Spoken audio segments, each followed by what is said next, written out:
પાલિકાની મળેલી બજેટલક્ષી સભામાં વડોદરામાં ટેન્કર રાજ ચાલે છે, લોકોને પાણી મળી રહ્યું નથી તેવા નિવેદનથી હોબાળો મચ્યો હતો। વડોદરા મહાનગરપાલિકાની બજેટ સભામાં કોંગ્રેસના કોર્પોરેટર જહાં ભરવાડે આક્ષેપ કર્યો હતો કે વડોદરામાં ટેન્કર રાજ ચાલી રહ્યું છે, કરોડો રૂપિયા ખર્ચવા છતાં લોકોને યોગ્ય પ્રેશરથી ચોખ્ખું પાણી મળી રહ્યું નથી। તેમના નિવેદન સામે સત્તાધારી ભાજપના સભ્યોએ ભારે વિરોધ કર્યો। તમામ સભ્યો એકજૂથ ઊભા થયા હતા અને કોંગ્રેસના કોર્પોરેટરે કરેલા આક્ષેપ ખોટા અને પાયા વિહોણા છે તેમ જણાવી તેમનું નિવેદન પરત લેવા ઉગ્ર રજૂઆત કરી હતી, જેથી શાસક પક્ષ અને વિપક્ષ વચ્ચે ભારે હંગામો સર્જાયો હતો। બજેટની સભામાં વોર્ડ નંબર 1ના કોંગ્રેસના કોર્પોરેટર જહાં ભરવાડે રજૂઆત કરી હતી કે વર્ષ 2025-26નું બજેટ સંપૂર્ણ ચૂંટણીલક્ષી છે, માત્ર તેમાં આંકડાની માયાજાળ રજૂ કરવામાં આવી છે। જે રીતે મ્યુનિસિપલ કમિશનર અને ચેરમેન શબ્દની માયાજાળ રચી રહ્યા છે, તે રીતે મોટા વિકાસના દાવા કરી નાગરિકોને ગેરમાર્ગે દોરવાનો પ્રયાસ થઈ રહ્યો છે।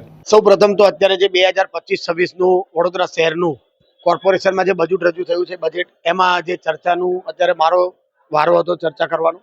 એમાં ચર્ચા દરમિયાન મેં જે ઘણી બધી વડોદરા શહેરના પ્રાણ પ્રશ્નોની રજૂઆત કરી છે કે ભાઈ તમે 6200 કરોડનું જ્યારે બજેટ બનાવતા હોય ત્યારે આજે પણ વડોદરા શહેરમાં લોકોને ટેન્કરથી પાણી મોકલવું પડે છે।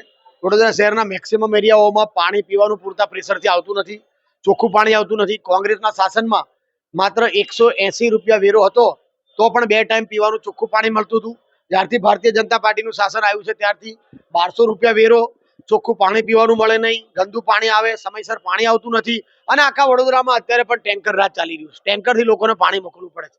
આજે મેં ટેન્કર રાજની વાત કરી તો અંદર ના સારું લાગ્યું સત્તાધારી પક્ષને, પણ જે છે હકીકત છે કે ભાઈ તમે આજે બી લોકોને ટેન્કરમાં પાણી ભરવા માટે મજબૂર કરી રહ્યા છો। સાથે સાથે તમે કરોડો રૂપિયાની વાતો કરતા હોય, વડોદરા શહેરને જે પૂરની પરિસ્થિતિનો સામનો કરવો પડ્યો છે, વડોદરા શહેરમાં 11 નિર્દોષ નાગરિકોના જીવ ગયા, કરોડો રૂપિયા લાખો કરોડોનું લોકોને નુકસાન થયું। એના કારણે વિશ્વામિત્રી પ્રોજેક્ટ, વિશ્વામિત્રીની સફાઈ કરી અને વિશ્વામિત્રી પોળી કરવાની જે 3000 કરોડ રૂપિયાની વાતો અને 100 દિવસનો જે પ્રોજેક્ટની વાતો ચાલી રહી છે, એમાં કોઈ પણ બાંધછોડ કરવામાં આવે નહીં।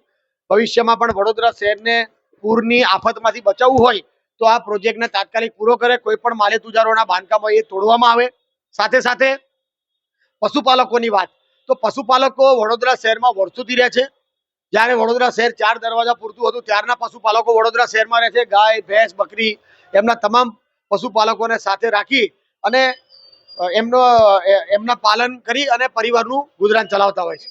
તમે જુઓ કે શિયાળામાં જો પાણી પૂરતા પ્રેશરથી ન મળતું હોય તો ઉનાળામાં તો કેવી પરિસ્થિતિ સર્જાશે। એટલે મને તો એવું લાગે છે કે ટેન્કર રાજ 100% વધવાનું, કારણ કે આ શાસનમાં માત્ર ને માત્ર મોટી વાતો, મોટો આંકડો બતાવો, પરંતુ હકીકત ગ્રાઉન્ડ લેવલ પર ઝીરો।